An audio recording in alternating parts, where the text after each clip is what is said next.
10 సంవత్సరాలు కేంద్రంలో రాష్ట్రంలో అధికారంలో ఉన్న వీళ్ళు కొత్త విచిత్రంగా మరి ఓటు చోరీ మీద మాట్లాడుతూ ఉన్నారు. మేము ఎన్నికల కమిషన్ డిమాండ్ చేసినాం. టీఆర్ఎస్ ఫిర్యాదును స్వీకరించారు కదా, మేము కూడా ఫిర్యాదు చేస్తా ఉన్నాం, దాని మీద నిజమైనటువంటి నిగ్గు తేల్చండి అని చెప్పినాం. ఆ డైవర్షన్ పాలిటిక్స్ క్లోజ్ చేసినారు. కొద్ది రోజులు సానుభూతి పేరు మీద ఓట్లు సంపాదించడానికి కొంత వ్యవస్థను ఏర్పాటు చేసుకున్నారు. దాని తదుపరి మళ్ళీ ఇంకొక రకంగా ఒక నినాదం తీయడం. నిన్న మొన్న ఆటోలకు సంబంధించి కొన్ని రోజులు మా అభ్యర్థిని రౌడీది ఒక backward class educated highly educated candidate పట్టుకొని రౌడీది అని చెప్తా ఉన్నారు. ఇలా అవన్నీ మా ఆశీర్వచనంగా భావిస్తా ఉన్నాం. మా అభ్యర్థికి వాళ్ళ విమర్శ మా అభ్యర్థి యొక్క ప్రాధాన్యత, మా అభ్యర్థి యొక్క ప్రచార సరళిని చూసిన తర్వాత వాళ్ళకు భయపడి ఈ విధమైన విమర్శలు చేసే ప్రయత్నం చేస్తా ఉన్నారు. ఇక నిన్న మన కొత్తగా ఆటోలలో ఎక్కి పెద్ద పెద్ద మనుషులు ఆటోలలో ఎక్కి ప్రయాణం చేస్తా ఉన్నారు. నేను అడుగుతా ఉన్న టీఆర్ఎస్ పార్టీని రవాణా శాఖ మంత్రిగా 2012లో బొత్స సత్యనారాయణ గారు రవాణా శాఖ మంత్రిగా ఉన్నప్పుడు తప్ప కనీసం కొత్త వాళ్ళు ఉపాధి ఆటో కార్మికులుగా ఆటో వాళ్ళుగా వాళ్ళ కుటుంబాలను నడుపుకునే అవకాశాన్ని కూడా మీరు ఇవ్వలే. 2012 తర్వాత ఇప్పుడు మొన్న దాదాపు 20,000 ఆటోలకు హైదరాబాద్ లో పర్మిట్లు ఇచ్చినాము. మేము ట్రాన్స్పరెంట్ గా ఈవీ ఎలక్ట్రికల్ ఆటోలకు సంబంధించి హైదరాబాద్ లో కొత్త ఆటోలు ఆఫ్టర్ 2012 13 సంవత్సరాల తర్వాత ఇలా ఆటో వాళ్ళంతా కొత్త ఆటోలు తీసుకొని ఉపాధి అంశానికి సంబంధించి వాళ్ళ జీవన శైలి మెరుగుపరుచుకునే ప్రయత్నం చేస్తా ఉన్నారు. ఎస్, మా ఎలక్షన్ ప్రామిస్ ఉంది, కానీ మీరు చేసిన ఆర్థిక సంక్షోభం ఆర్థిక విధ్వంసం వల్ల ఆ పథకాన్ని అమలు చేయలేకపోతుండొచ్చు. తప్పకుండా నా తెలంగాణ రాష్ట్ర ఆటో కార్మికులందరికీ విజ్ఞప్తి చేస్తాను, అది తప్పకుండా అమలు చేస్తాం.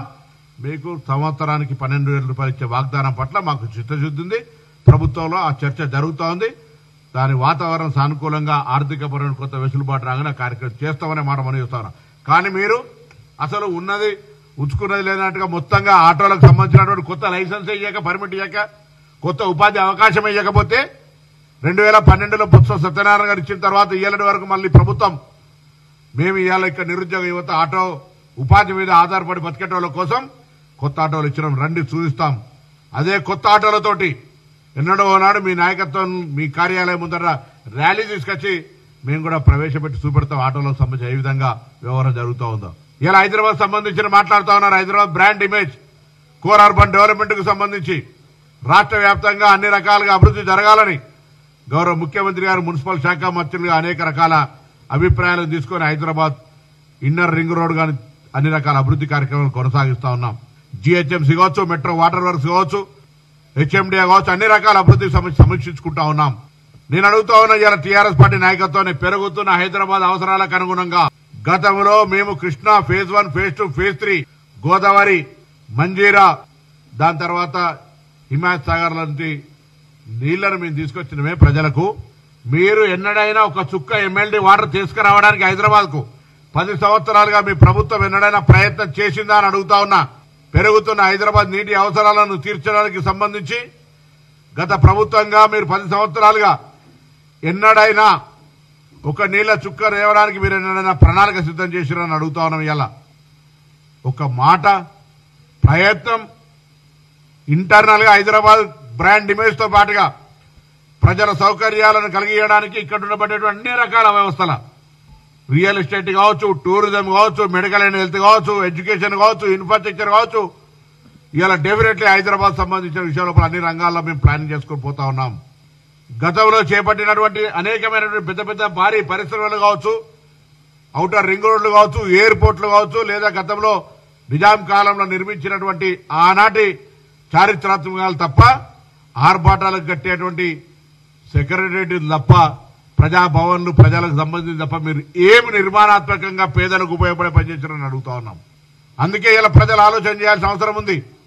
అభివృద్ధి కావాలనుకుని కంటోన్మెంట్ ప్రజలు ఉప ఎన్నికల్లో ఏ విధంగా అయితే కాంగ్రెస్ గెలిపించినారో అదే పద్ధతిలో జూబ్లీహిల్స్ లో కూడా ఉప ఎన్నికల కాంగ్రెస్ ను గెలిపించి ప్రజాప్రభుత్వం చేస్తున్న కార్యక్రమాలను ఇంకా భవిష్యత్తులో క్షేత్రస్థాయికి తీసుకుపోయే విధంగా ఆశీర్వచనం చేయమని చెప్పి కోరుతా ఉన్నాం.